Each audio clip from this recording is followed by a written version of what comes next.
Entonces, primero que todo, el agradecimiento a ustedes por estar aquí, el agradecimiento al Instituto Peruano del Arbitraje, en cabeza de nuestro querido Carlos, a José Zoila, a todo el equipo detrás de esta gran idea, de este gran evento y sobre todo de esta realización impecable. Vamos en este panel, y a ustedes además con mucho coraje después de almuerzo, ¿eh? Vamos a tratar en este panel un tema que no es tan nuevo, tampoco es de los clásicos, pero es un tema que además llegó y está sonando duro y está lejos de irse. Es lo que llamamos el double hatting o los dobles roles en el arbitraje, que en realidad no son dobles. En día de hoy son múltiples, porque las personas cada vez para desarrollar sus carreras ejercen más y más y más roles. Clásicamente esto se da ¿por qué? Se da porque el arbitraje internacional de una u otra manera es un mundo grande, pero sigue siendo limitado, sigue siendo un mundo pequeño en el que los expertos no son muchos tampoco, y esos expertos se encuentran ejerciendo diferentes roles.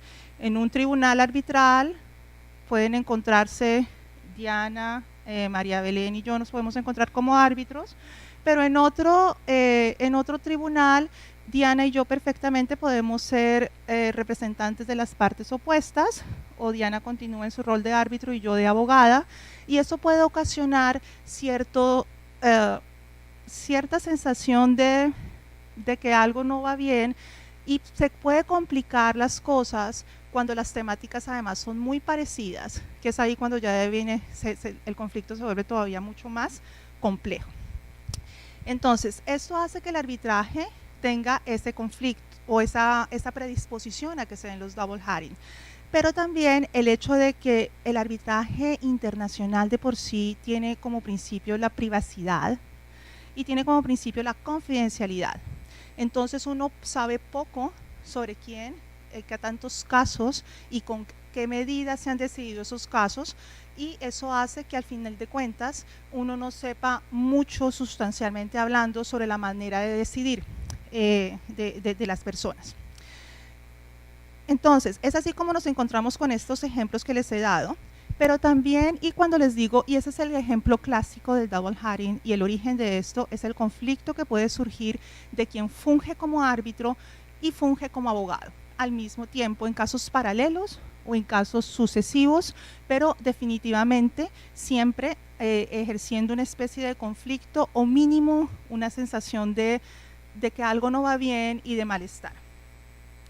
Pero también y últimamente en inversiones, y esto viene mucho del derecho internacional de inversiones, ya les vamos a contar cómo y por qué, se está presentando otro conflicto con los profesores.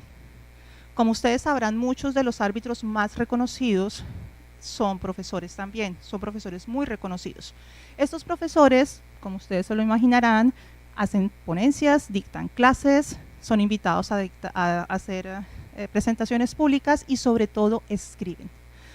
Y cuando escriben, pues normalmente, o por lo menos antes, daban mucho sus opiniones sobre un tema determinado.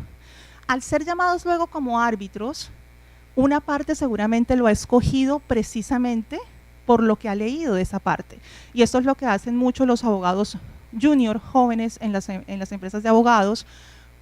Parte de su gran trabajo consiste en: usted necesita un árbitro más o menos que piense esto, vaya y se lee todo sobre estas personas y consígame objetivamente alguien que se adapte a esta teoría.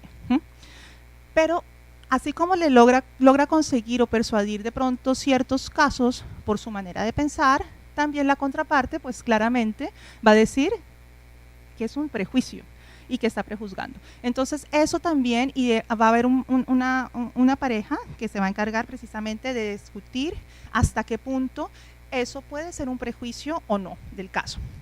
También se presenta con los expertos, profesionales del derecho, que son llamados a dar ciertos conceptos dentro de un arbitraje en un caso, y que después en otro van a decir de pronto lo contrario, o porque están fungiendo como abogados, o de pronto por conocimientos ya muy profundos que tienen en la materia, también su rol de árbitro se puede ver perjudicado.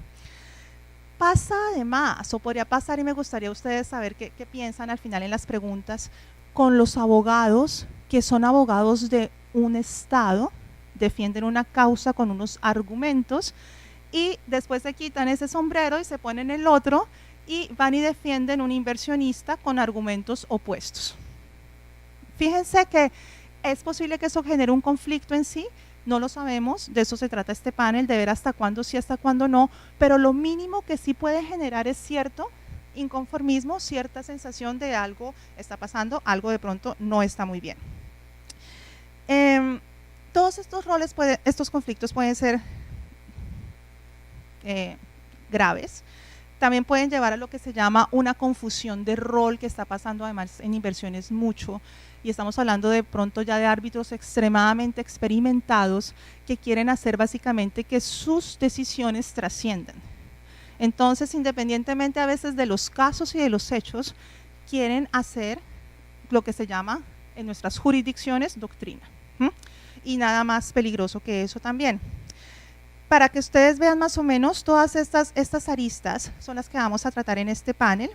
¿Y por qué decimos que todo esto se hizo más conocido con el arbitraje de inversión? Porque contrariamente al arbitraje comercial internacional, el arbitraje de inversión es mucho más público. Al ser público y al tener acceso a la información, a los laudos, a las órdenes de procedimiento y a otra serie de cosas, pues claramente hace que las cosas sean más transparentes y que el acceso a la información se democratice y que uno comience a distinguir quién es quién. En arbitraje comercial internacional los casos siguen siendo en su mayoría, o casi que en su totalidad, confidenciales y privados, y este fenómeno se presenta mucho menos por eso. Yo no creo que realmente sea porque la causa sea completamente pública, sencillamente porque no se conocen mucho los datos de una manera objetiva. Entonces, señoras y señores, de esto se trata. Vamos a ver qué soluciones nos aportan, vamos a ver qué soluciones hay en materia internacional, vamos a hablar, tengo entendido, de las reglas de la IVA, que proponen ciertas soluciones para tratar estos problemas de conflictos. Vamos a ver de pronto en ciertas jurisdicciones nuestras de donde somos oriundas cómo se desarrolla esto. Vamos a ver si hay soluciones, una solución que sería prohibir la nominación de parte, pero entonces eso acabaría con la esencia del arbitraje, porque parte del arbitraje es que yo quiero escoger quién va a decidir mi caso. Esa persona me genera confianza. Pero fíjense que ya ciertas instituciones lo hacen. La Corte Internacional de Justicia claramente lo hace, la Corte de Arbitraje del Deporte lo hace, y ciertos estados tienen ya la tendencia a proponer en sus propios tratados la prohibición expresa de nombrar árbitros que sean abogados de parte en casos de arbitraje. Y estoy hablando del tratado o del borrador de tratado que está proponiendo la República de Holanda, que es muy novedoso, data del año pasado, y que está tratando de enfrentar este problema precisamente del double hatting. Pero es que esa es la verdadera solución, no sabemos, y no quiero entonces retardar más esta presentación, espero haberlos despertado después del almuerzo, y vamos entonces a explicar ya un poco las dinámicas.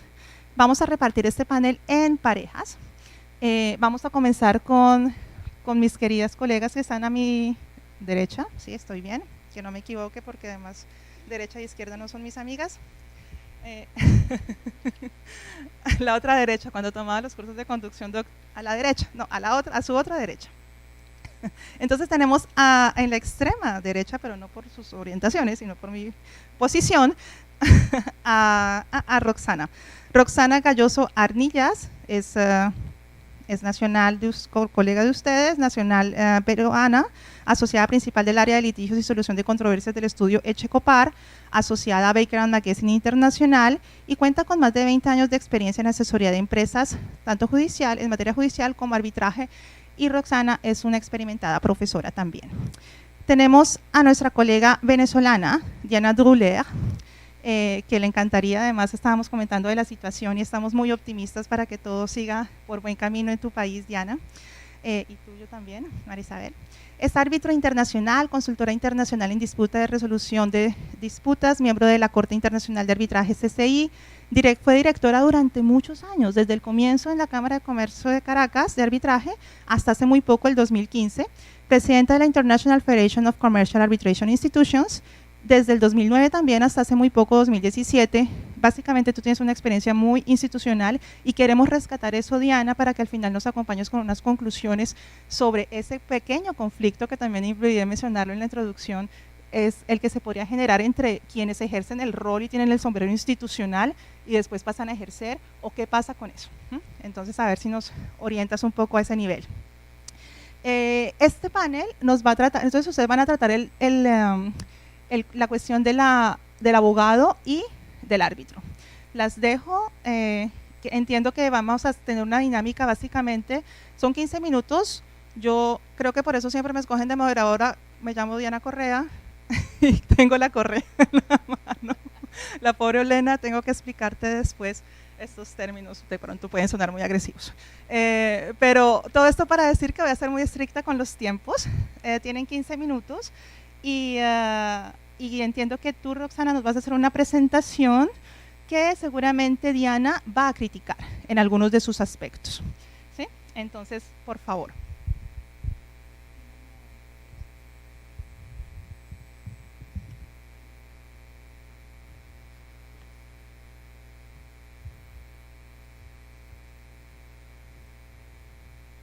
Aló, ya. Muchas gracias, buenas tardes con todos. Primero agradecer al Instituto Peruano de Arbitraje, a Carlos Soto, a la doctora Lourdes Flores, a mis compañeras de panel, con quien gracias a Diana hemos estado coordinando hace unas semanas intensamente por correo electrónico. Muchas gracias por la invitación. Paso a explicar la forma en que vamos a tratar este tema.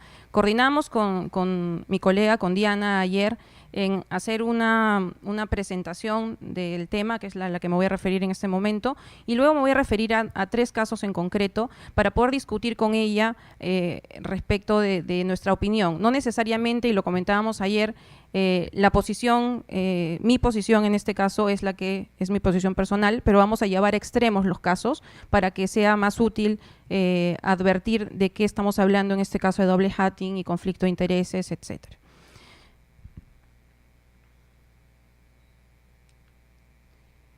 La base sobre la que descansa el arbitraje, sabemos todos, es la voluntad de las partes. La voluntad de las partes para elegir no solo sustraer la controversia al Poder Judicial, sino elegir incluso las reglas que se van a aplicar para resolver el conflicto, y además, y muy importante, para decidir, la voluntad para decidir quién va a resolver el conflicto. Quién va a decidir el conflicto en función a algo muy importante, que es la confianza. Es la confianza que las partes ponen en las personas que designan para resolver la controversia. Es la confianza en que van a actuar con imparcialidad, con independencia en esta resolución. De la mano precisamente de estos conceptos que he mencionado está precisamente el tema de conflicto de intereses, que es en el caso concreto la materialización de la dependencia y la parcialidad.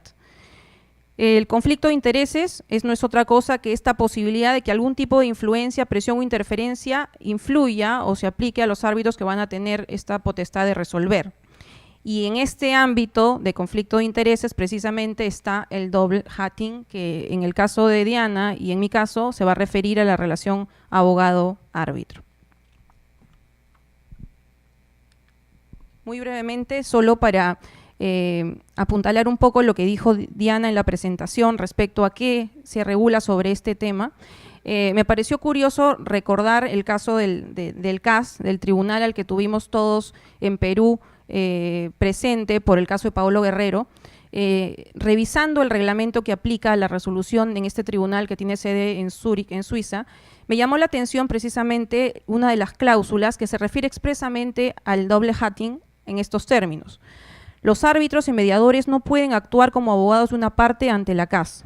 Esto está vigente desde el año 2010, en que se incluye esta modificación, básicamente porque los actores en este tipo de conflictos no eran muchos y porque las controversias en estas materias involucraban a expertos, a árbitros, a deportistas que siempre eran los mismos. Para el caso de este reglamento del Centro de Arbitraje, el CAS está expresamente regulado que no puede ocurrir esta situación de árbitro abogado ante este tribunal.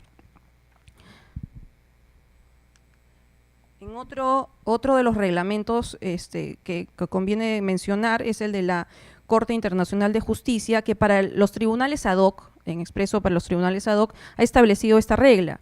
La Corte considera que no está en el interés de una buena administración de justicia que una persona que actúe como juez ad hoc en un caso también actúe o haya actuado recientemente como agente, consejero o abogado en otro caso ante la Corte. Es otra forma de regular el tema del doble hatting para específicamente el caso de los tribunales ad hoc.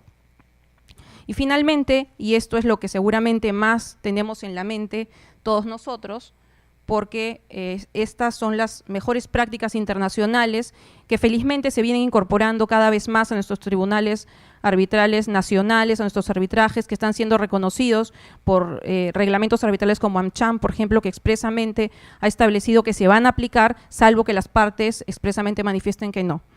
Estas directrices de la IVA contienen una regulación sobre conflicto de intereses que habrán tenido oportunidad de revisar, que son el famoso semáforo rojo, naranja y verde de distintas situaciones que se presentan en la práctica, situaciones que son reguladas como no aceptables, como aceptables si las partes convienen en que son aceptables y no le generan una desconfianza respecto a imparcialidad e independencia. He escogido 19 de las, revisé todas las listas y son 19 las situaciones que pueden encuadrar en el caso que nos toca a Diana y a mí, que tienen que ver con conflicto abogado-árbitro. No me refiero a ella solamente, ya me están llamando la atención, solamente referirme a los 3 casos que hemos decidido mencionarles de toda esta lista de la IVA. El caso 1 es el árbitro designado por la empresa ABC Inmobiliaria, ha sido abogado en los últimos 2 años de su filial en Chile, ABC Inmobiliaria Santiago, asesorándolos en materia de derecho laboral distintas a la controversia que va a ser objeto del arbitraje. Esto es interesante. El árbitro que se ha designado ha sido abogado de la empresa filial de la empresa para la cual se ha designado, pero no tienen relación las materias. Podríamos pensar, ¿y entonces esto qué es? O sea, no tienen relación las materias, pero sí ha sido su abogado. Eso ha sido su abogado en los últimos 2 años, no dice 3. Usualmente estos reglamentos y estas disposiciones establecen un periodo temporal de 3 años. De acuerdo a las reglas IVA, esto encuadraría dentro del listado naranja, es decir, esta situación tiene que ser obligatoriamente revelada por el árbitro para que sean las partes quien decidan. Y podrían aceptar esta situación si para ellos no genera una duda de violación a imparcialidad o violación a independencia. No se trata de la misma controversia, pero ¿qué cosa se podría evaluar? ¿Qué podrían evaluar las partes para tomar una decisión respecto de si no quieren ese árbitro en el arbitraje? La situación, por ejemplo, comercial de esta empresa que fue asesorada, la filial, ¿qué ingresos representaron para la firma? ¿Ha vuelto a consultar a la firma? Hay una multiplicidad de situaciones que serán evaluadas por las partes para tomar una decisión respecto de esto, pero claramente está en el listado de semáforo que genera ciertas dudas, o digamos, genera una situación de doble hatting que es susceptible de por lo menos generar una apariencia de conflicto de intereses. No digo una situación real de conflicto, pero sí cuando menos una apariencia de conflicto. El segundo caso es el árbitro designado como presidente de un tribunal, es miembro de un estudio de abogados en el área de recursos naturales. Advierte que una de las partes es una empresa minera que es patrocinada por un socio de su firma que se dedica a temas corporativos. La discusión en el arbitraje es societaria. El árbitro va a arbitrar un caso en el que su socio de la misma firma va a ser abogado de una de las partes. Creo que más que hay una apariencia de conflicto de intereses, la pregunta es, ¿puede quitarse el sombrero de abogado? ¿Puede desconocer que esa parte que nombró a su socio especialista en corporativo? Ay, perdón. ¿Puede o no puede quitarse el sombrero y cómo se resolvería? En el último caso, 30 segundos, un árbitro designado por una empresa toma conocimiento que el abogado de una de las partes, para este caso, es el mismo que ha integrado con él más de 3 tribunales arbitrales en los últimos 3 años. Y aquí solo mencionar que se generó una situación de amistad, los últimos 3 años laudó y desarrolló laudos con esta persona, genera una situación que genera una situación de duda de imparcialidad o independencia para las partes. Bueno, buenas tardes. Me encanta que estén aquí a esta hora. que es la hora que nosotros llamamos en Caracas la hora del burro, que es la hora en la cual uno no entiende nada. Pero en todo caso, yo sé que todos ustedes entienden que double hatting viene como anillo al dedo a la función de las mujeres en la carrera y las mujeres en el hogar. Vivimos en un double hatting porque tenemos el sombrero de la abogada en la oficina, la mamá en la casa, la esposa con el marido, etcétera, etcétera. Y así corre uno todo el día y sin embargo logramos hacerlo. ¿Cómo lo hacemos? Cada quien organiza su método, como nos dijeron esta mañana, pero logramos hacerlo y aquí estamos. De manera que, como les digo, el tema viene como anillo al dedo. Y sí, a esa pregunta que hicieron esta mañana, de sobre todo no perdernos en las nebulosas de hablar que si las mujeres pueden, que si los hombres pueden, lo importante es saber que los arbitrajes se crecen cuando hay mujeres trabajando en el arbitraje, justamente porque la mente flexible de la mujer que la hace cumplir todos los roles, la hace justamente analizar los problemas desde todos los puntos de vista, y yo creo que eso de verdad nutre las decisiones que las mujeres tomamos como árbitros, y nuestra capacidad organizativa es muy importante para ese tipo de cosas, y más todavía cuando existen estos conflictos de interés de los cuales estamos hablando en el tema de los abogados y los árbitros. Primero, como le decía mi tocaya Diana, es muy importante tener muy claro que hay dos tipos de arbitraje y que a pesar de que todos nos confundimos y que estas guías que nos saca el IBA y otras guías que nos sacan otras instituciones que no administran arbitrajes pero que promueven la figura alrededor del mundo, tienden a abarcar ambos ámbitos, que son el arbitraje comercial y el arbitraje de inversión. Y no nos equivoquemos porque esos son dos animales de pelajes muy distintos. Así como decía ella, en el comercial existe la confidencialidad, tradicionalmente se mantiene todo bajo un manto que a veces la gente piensa que en los centros de arbitraje se hace magia negra con respecto a los casos y se acusa de las mafias en cuanto a los manejos de listas de árbitros, etcétera, etcétera.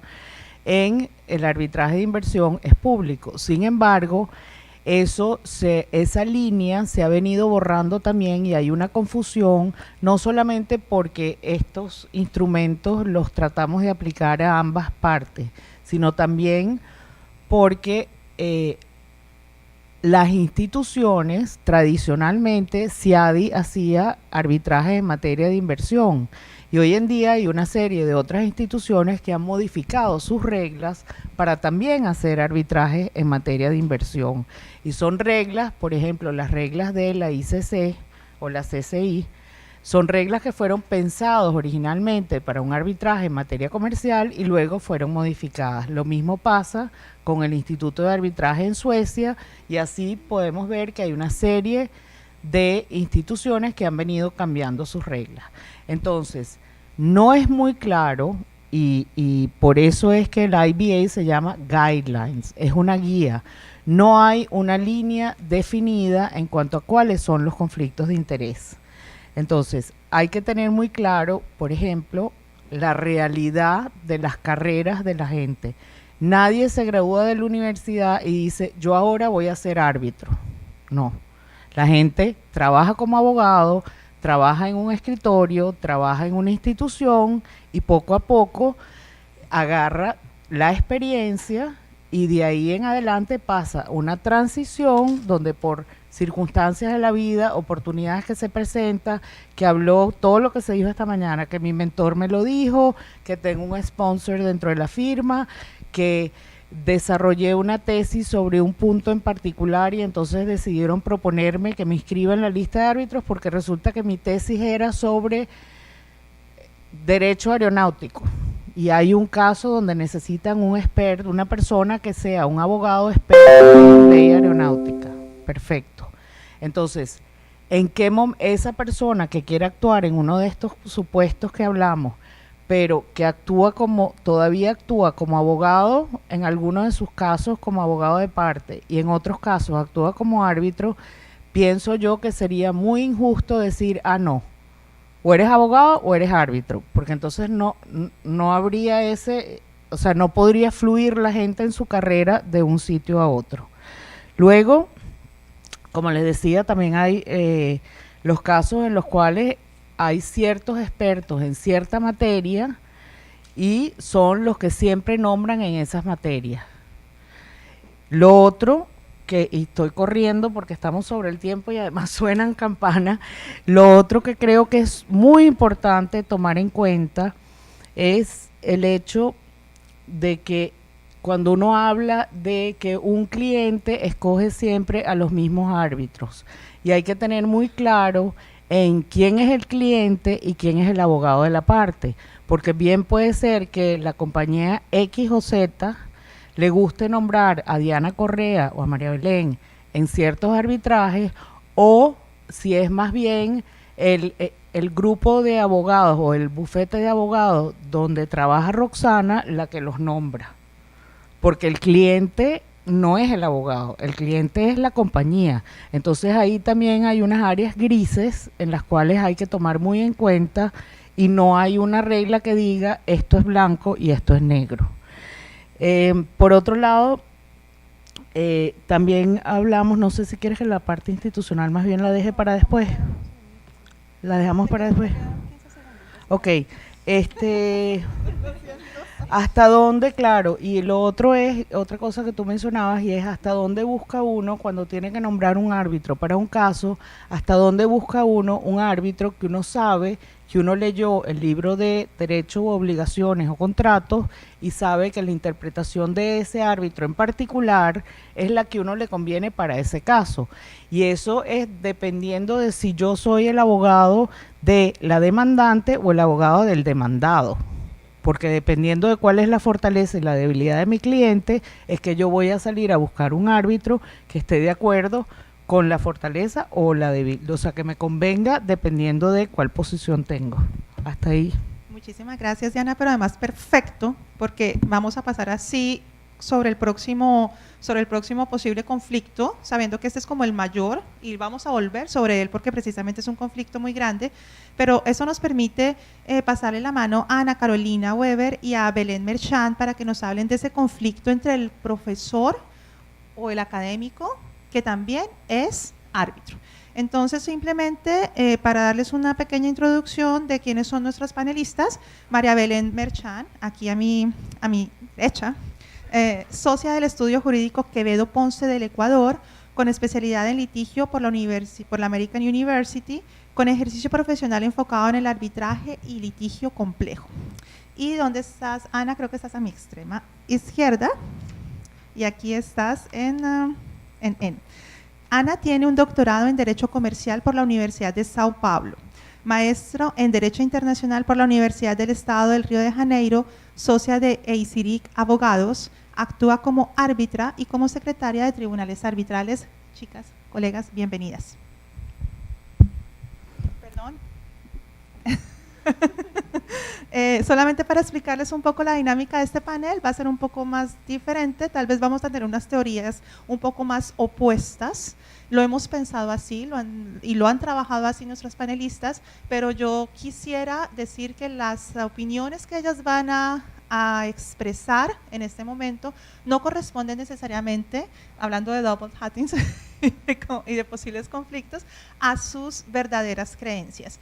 Solamente lo han preparado por motivo de este ejercicio académico que vamos a hacer aquí, y ya pues cada una de ellas seguramente podrá decir lo que piensa al final en la etapa de las preguntas, pero por el momento es bueno que ustedes sepan cuál es el objetivo del próximo ejercicio, que va a haber ya una confrontación más de teorías sobre los temas que vamos a ver. Ahora sí. Muchas gracias, Diana. Muchas gracias a todos por estar aquí. Mi postura va a ser, no existe un conflicto entre ser árbitro y ser un académico. Estamos todos claros en que la comunidad arbitral internacional es muy unida, pero también nos guste o no, estamos claros en que existe un grupo de árbitros que lideran, un grupo de árbitros élite que lideran a nivel internacional esta comunidad de arbitraje. Dentro de estos árbitros líderes encontramos dos ejemplos de dos mujeres brillantes. Brigitte Stern de Francia, ella es académica de la Universidad de la Sorbona de París, y tenemos a Gabrielle Kaufmann-Kohler de Suiza, ella es académica de la Universidad de Ginebra, fundadora también del posgrado de controversias internacionales en esta universidad. Dos ejemplos de que se puede ser árbitro en arbitrajes de inversión de miles de millones de dólares y a la vez ejercer la academia con absoluta excelencia. Ustedes debieron haber escuchado recientemente una entrevista que se hizo en Moscú a Gary Byrne, en el cual habla sobre los 5 pasos para ser una superestrella en el arbitraje internacional. Dentro de esos 5 pasos está indiscutiblemente, dice Byrne, el ejercer la academia. La academia nos da la facilidad de adquirir conocimientos y hacernos mejores profesionales. No solamente nos ayuda a nosotros como profesionales, sino que genera también una institución arbitral fuerte y ordenada. Sin duda el arbitraje requiere especialización y a su vez esta especialización es provista de la experiencia. Mis compañeras que me han precedido ya han expuesto las directrices sobre conflictos que nos postula la IVA. Pero ¿qué dice sobre el conflicto entre ser académico y ser árbitro? Tenemos la directriz naranja, que es la 3.5.2, que nos habla sobre el conflicto que existe si el árbitro ha manifestado públicamente su posición específica sobre la materia que va a estar en el arbitraje. Este postulado naranja, que está en la lista naranja, nos dice que que es una obligación del árbitro el revelar esto siempre y cuando él considere que es motivo de cuestionar su imparcialidad e independencia. Pero la lista verde nos da interesantes casos sobre este tema que estamos hablando. Por ejemplo, sobre los dictámenes anteriores al arbitraje. La directriz verde 4.1.1 nos habla de que el árbitro ha expresado con anterioridad su opinión, por ejemplo, en una revista jurídica, en una conferencia en público, sobre una cuestión materia del arbitraje. Esto, dice la lista verde, no es considerado un conflicto. No es una obligación del árbitro el revelarlo a las partes. Nuestra firma tuvo recientemente un caso en el cual demandamos que terceros podían vincularse al conflicto y tener la competencia del tribunal arbitral a pesar de no haber firmado la cláusula arbitral. El árbitro académico negó porque dijo que necesariamente debía estar firmado por estos terceros interesados en acudir al arbitraje. Curiosamente, unos días antes, en una defensa de grado, este académico le replicó al alumno que estaba presentando su tesis que debe admitirse a los terceros interesados si es que es su intención aceptar el convenio arbitral.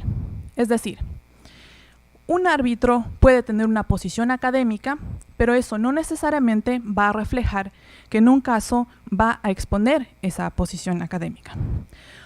Otro punto que tenemos en la directriz verde está en la 4.3, que nos presenta escenarios sobre el contacto que puede tener un árbitro con otro abogado de parte en una institución académica o en un seminario como organizador, moderador, etc. Nos dice el listado verde, este árbitro no tiene el deber de revelar estas situaciones. ¿Qué pasa en la práctica?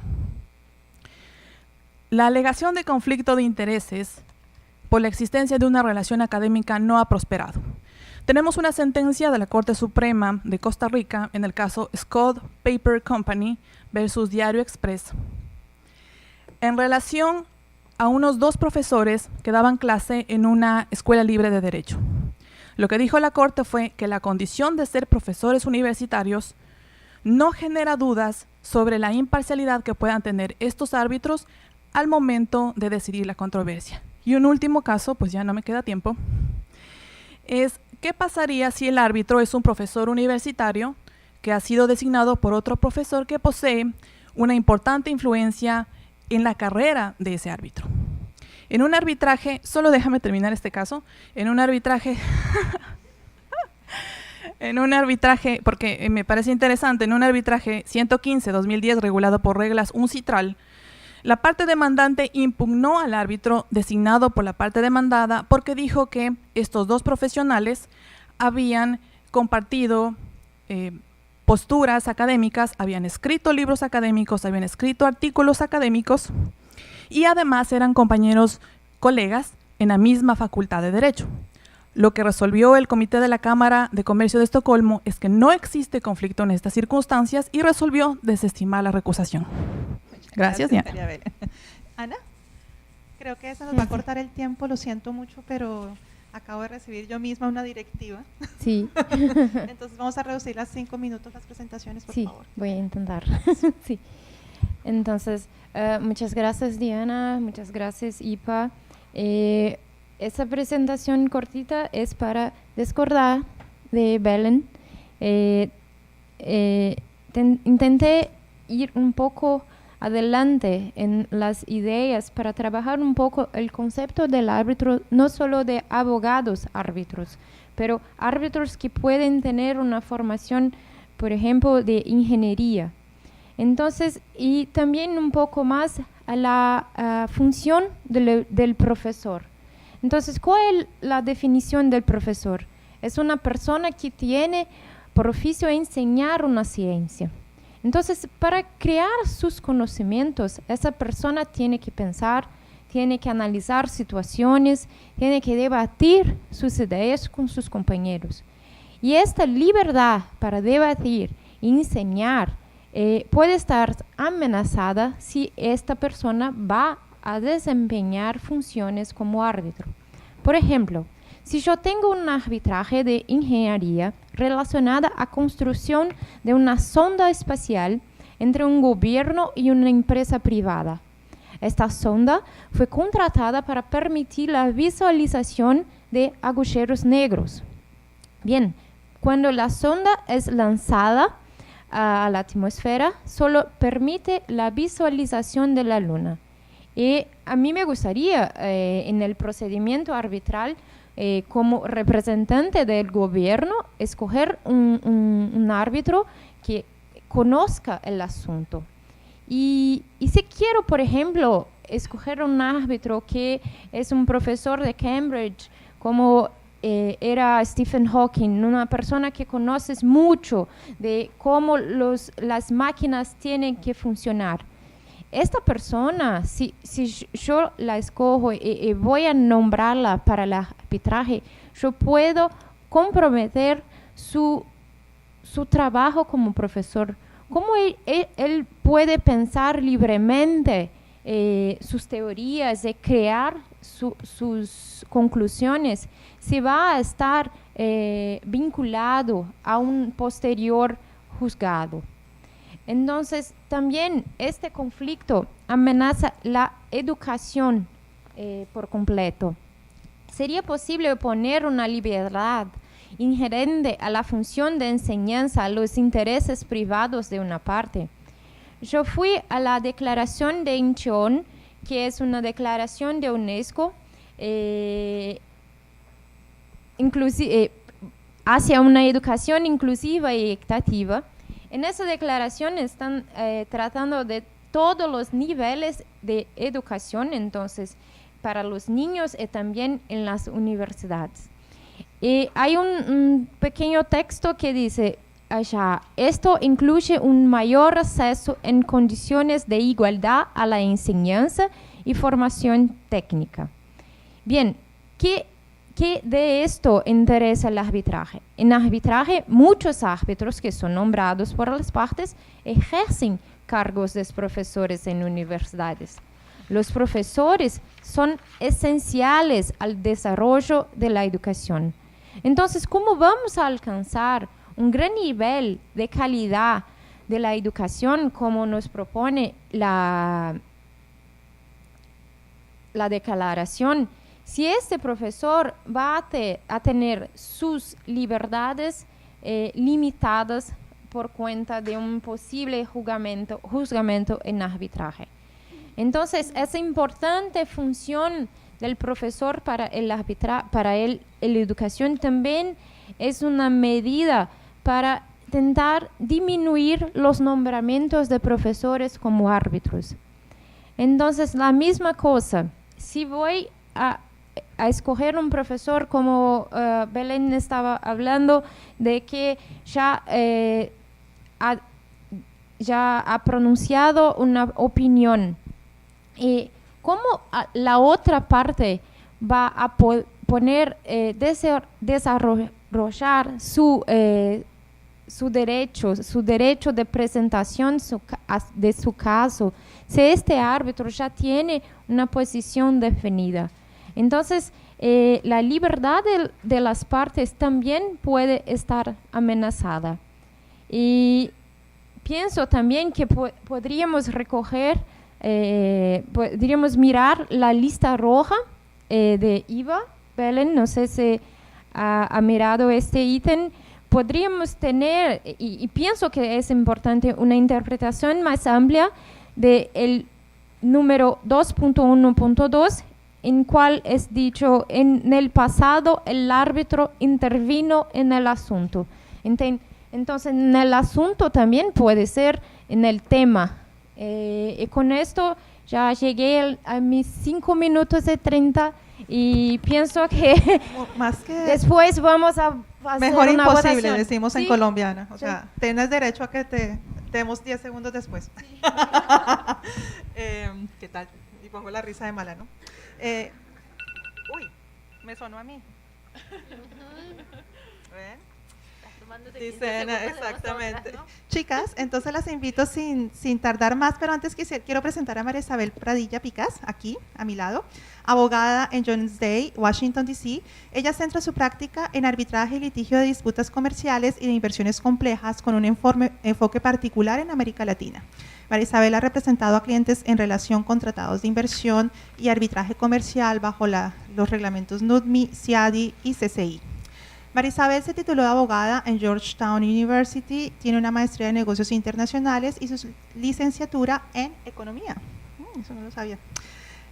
Olena, que nos llega muy de lejos, y me perdonarán, Perepelinska, correcto, es socia directora del área de arbitraje de Integris en Kiev.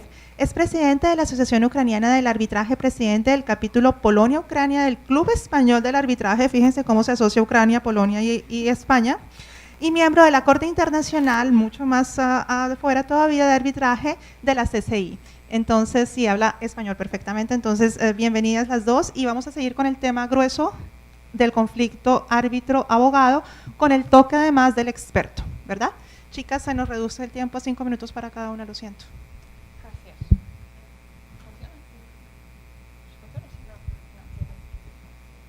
Sí, ahora sí.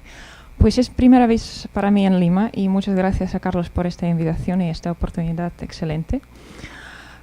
Pues mi rol es criticar double heading o triple heading en nuestra ocasión y especialmente este rol de experto y en comparación con el rol de abogado y el rol de árbitro. Entonces, ¿qué rol tiene experto en el arbitraje internacional?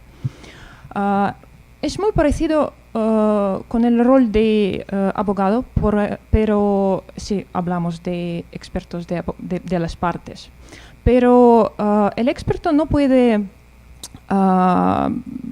decir o para aprovechar todos los argumentos imaginables. Tiene que formar su propia opinión profesional y tiene que defenderle ante el tribunal. Esta situación es un poco diferente de la situación con los académicos porque la obra académica es menos vinculante para una persona. El académico puede cambiar su opinión con el tiempo y para el experto es un poco otra cosa. Y imaginamos si el experto, al formar su opinión profesional, actuó como árbitro en un caso con conceptos muy semejantes.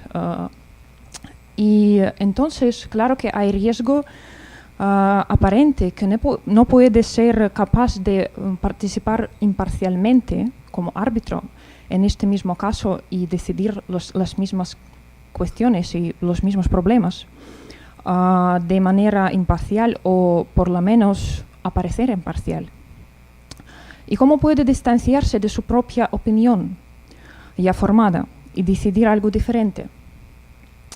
Si aplicamos el texto de tercera persona, claro que hay obvio riesgo de prejuzgamiento.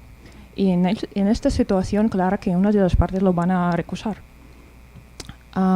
Y en arbitraje comercial, que es menos grave, porque en arbitraje de inversiones tenemos una lista bastante limitada de las cuestiones que aparecen en cada caso. Entonces hay más riesgo que una persona que actuaba como experta puede tener un caso semejante como árbitro. En arbitraje comercial es más diversificado porque hay muchas más cuestiones de derecho. Pero sí, a veces hay problemas en arbitraje comercial también. Y, por ejemplo, he visto algunos casos de CCI.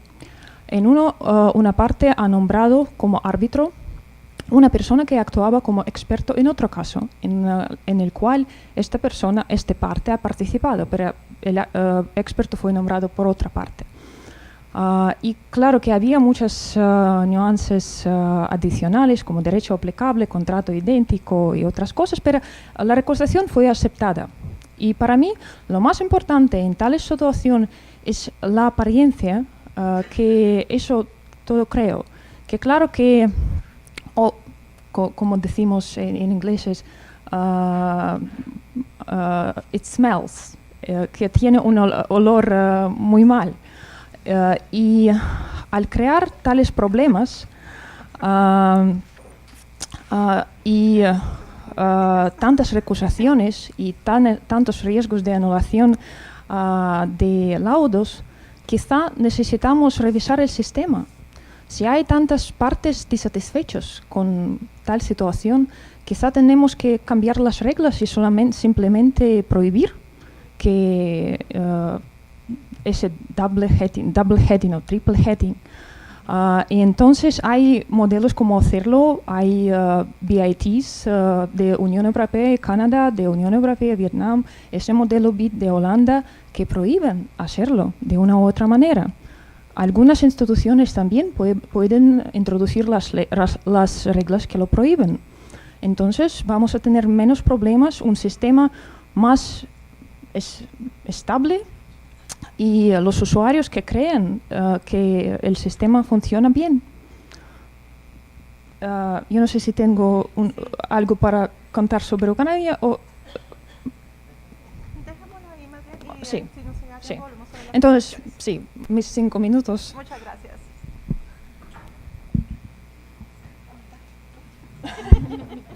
Buenas tardes, muchas gracias Carlos por la invitación. Como dijo Diana, no hay nada mejor, ¿no?, que la hora del burro, que es esta hora después de comer, y ser la última en el panel. Así que muchas gracias por escucharme y espero que se despierten en este momento. Ya. Sí, ya sé.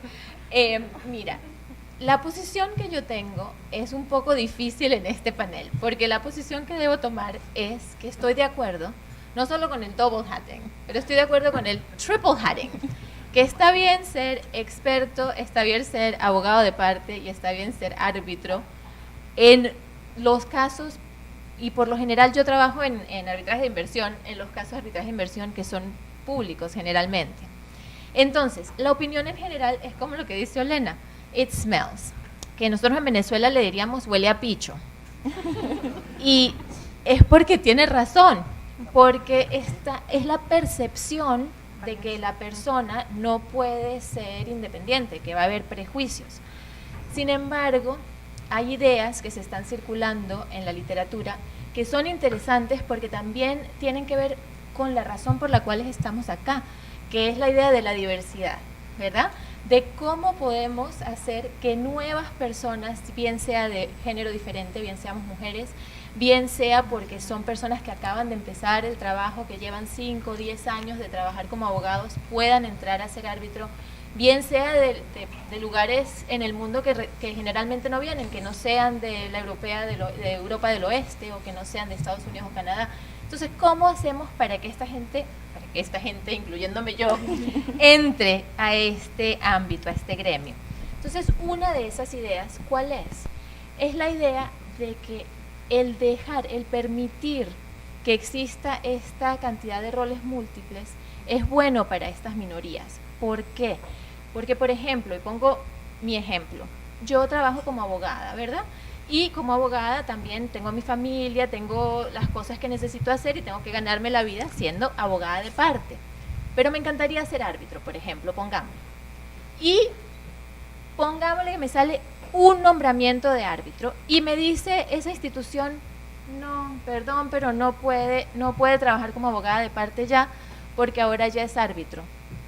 Eso es un sacrificio muy grande, ¿verdad? Es un sacrificio financiero muy grande, porque si me salgo para ser árbitro, que es lo que quiero ser al final, cuando me jubile o cuando, no sé, dentro de 20 años, tengo que entonces pasar muchas necesidades y dejar de hacer lo que he estado haciendo. Entonces, para que puedan haber esas nuevas personas, esa nueva sangre, como decimos en inglés, que entre a poder ser árbitro, a poder ser expertos, necesitamos darles la oportunidad de que lo puedan hacer. Segundo, es el arbitraje. ¿Por qué las compañías generalmente van a arbitraje? Muchas razones, pero una de ellas es porque los árbitros tienen experiencia en el ámbito, por ejemplo, en arbitraje de inversión, no solo en derecho público internacional, pero tienen también experiencia en ciertas industrias, tienen experiencia en ciertos lugares del mundo donde han ocurrido ciertas cosas que han llevado a que salgan muchos casos. Y entonces es importante un experto, por ejemplo, en derecho público internacional, y voy a poner el ejemplo de lo que llamamos denial of justice. Un experto en algo como denial of justice, que es un derecho sustantivo bastante difícil de entender y bastante difícil de ganar para los claimants, como se dice, para los demandantes. Un minuto.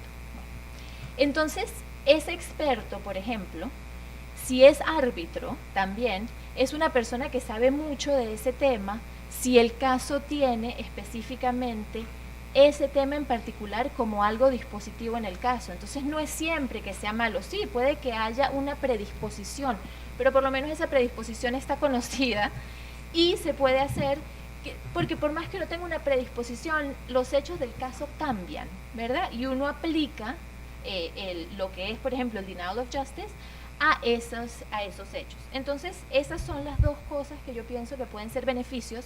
Hay muchos más y se los puedo decir cuando terminemos, cuando estemos tomando café. Gracias. Gracias, María Isabel, pero además perfecto, porque ya no me toca dar las malas noticias. Les iba a preguntar qué querían primero, las buenas o las malas noticias. Las malas es que, comencemos por lo malo, ¿no? Es que no va a haber tiempo para las preguntas de ustedes, y para eso es que estamos acá, pero las buenas es que en el café estamos más que felices de poder discutir con todos ustedes sobre las dudas y sobre nuevos comentarios, nuevas ideas además, porque además María Isabel creo que concluye de una manera, ¿sí? Lo concluye de una manera muy bonita también, en el sentido de que sí necesitamos cómo quitar esto, porque sí es un problema, pero además yo creo que más de la apariencia, porque ninguna corte te va a decir la sola apariencia, no, necesariamente tienen que constatar para recusar a un árbitro que hay efectivamente un conflicto, no, más allá de la apariencia que eso pueda crear. Entonces, prohibir, pero entonces se desdibuja el arbitraje. O sea, trato de concluir como comenzamos. De pronto no hay fórmulas mágicas, y lo siento mucho, así es el derecho internacional, así es el arbitraje internacional. Y creo que finalmente, como latinos, y te invitamos, Olena, a ser parte de nuestra comunidad también aquí muy latina, tenemos que sacarle la cara positiva a todo, en medio también de lo malo. Si tenemos conflictos, si tenemos sospechas, si tenemos problemas, pues veámoslo de una manera positiva, todo esto puede ser bueno, y lo hemos discutido durante el almuerzo. Tal vez ninguna de nosotros sería tan buena abogada si no hubiera sido árbitro, o viceversa. Porque uno, aprendiendo las técnicas, estando en un rol, aprende lo que está bien y lo que no está bien hacer, ¿sí? Yo no voy a abusar de mi rol como abogada si sé que ante un tribunal arbitral no va a pasar bien todas mis técnicas litigiosas de querer pelear. No, eso no está bien acá, porque sé que a un tribunal lo puede cansar, lejos de querer yo ganar en ciertas cosas. Entonces creo que esos double hatting finalmente, bueno, no el double hatting en sí, pero sí ejercer varios roles en algún momento de nuestras carreras es importante. Es importante para experimentarnos, para tener un rol institucional de profesor, de muchas cosas, y eso nos va puliendo como personas. Idealmente, en un mundo ideal sería maravilloso contar con solo jueces y con solo abogados, pero realmente no es 100% lo que nos toca todos los días vivir. Creo que mientras vamos construyendo las buenas respuestas, que seguramente no se las estamos dando acá, Quisiera darles solamente, o les estamos dando solamente más ganas de que ustedes sigan entrenándose en estos temas. Quisiera entonces rendir un homenaje a nuestra colega Diana para que concluya con ese par de minutos sobre la parte institucional, que creo que es muy importante. Gracias. Fíjense, la parte institucional quiero tocar 2 puntos. Punto número 1 es, ¿qué puede hacer una institución para evitar el double hatting? O cuando se da cuenta que hay un double hatting sucediendo, ¿qué está en sus manos hacer? Lo primero, obviamente, es el antes. El antes es que tenga un reglamento, que esté al día, que esté muy pendiente de las nuevas situaciones que están sucediendo, y como las instituciones no cambian sus reglamentos todos los años, sin embargo sí tienen directrices internas que hacen que las cosas funcionen de cierta manera, y estar muy pendientes de que esos problemas están sucediendo y estar al tanto. Luego, y ahí radica, por ejemplo, no está en el reglamento, o sea, hay que tener eso que hablábamos del deber de revelación. Cuando alguien va a ser árbitro, obviamente debería revelar una serie de cosas y la institución tiene que estar pendiente de que eso se haya hecho o no se haya hecho. Y posteriormente tomar las decisiones en cuanto a las recusaciones que se le presentan bajo ese supuesto. Punto número 2 que quería tocar es el double hatting de quien es staff en una institución. Alguien que esté trabajando en una institución que le pidan que sea árbitro con un caso que ha sucedido con las mismas reglas de la institución o con reglas de otra institución. Hay un pequeño cuento que fue trágico, era el director de CITAC, Zhang Wanwen, quien era el director de CITAC en China, y él aceptó un nombramiento, no estaba prohibido en el reglamento en China, aceptó un nombramiento como árbitro y dictaminó en ese caso, dictaminó en contra de una compañía del Estado chino, y al señor se lo llevaron preso y le dictaron una sentencia de vida. Y luego, a través de un lobbying que se hizo a través de la federación y a través de una serie de instituciones de arbitraje a través del mundo, le dieron un asilo en Suecia y él logró sacar a su familia y mudarse para Suecia. Pero con eso lo que les quiero decir es que no es nada más la apariencia. Todo depende de dónde está uno en el mundo, qué está haciendo, con quién está trabajando, y todas esas cosas influyen. Entonces, el tema de las instituciones, una cosa que las instituciones han hecho, que yo creo que ha sido muy bueno, es que antaño se solía publicar mucho los laudos.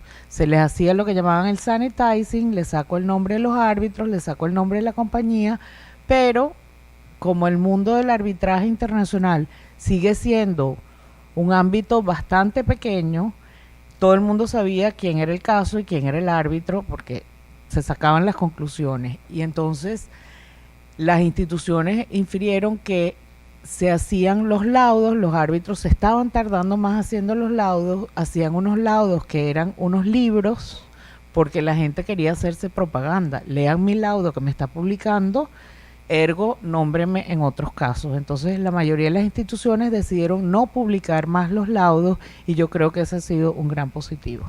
Muchas gracias, Diana. Solo unos 30 segundos porque soy la autoridad y me tomo todo para usar, pero es muy interesante lo que dices, y precisamente ahorita creo que la tendencia de las instituciones es al revés. De pronto no a publicar el laudo, sino a publicar más bien quiénes en este caso, quiénes conforman el tribunal, y creo que es la práctica CCI finalmente, pero además están diciendo ya para el 2019, a mitad de este año, las nuevas modificaciones de la nota piden que además se informe los abogados de las partes. Entonces ahí sí efectivamente vamos a tener un control, por lo menos sobre las relaciones entre abogado y partes y árbitros, que va a terminar por ayudar a controlar más el Claro, tema, pero es una cosa sin absoluta, prohibir. claro, pero es una cosa absolutamente objetiva. Claro, Porque clarísimo. este tribunal arbitral está conformado por Diana, Belén y Diana. Y los abogados fueron María y Olena. o sea, es Correcto, completamente correcto. objetivo. Ergo Entonces es muy algo- transparente. es muy sí. transparente. Entonces, gracias a todos.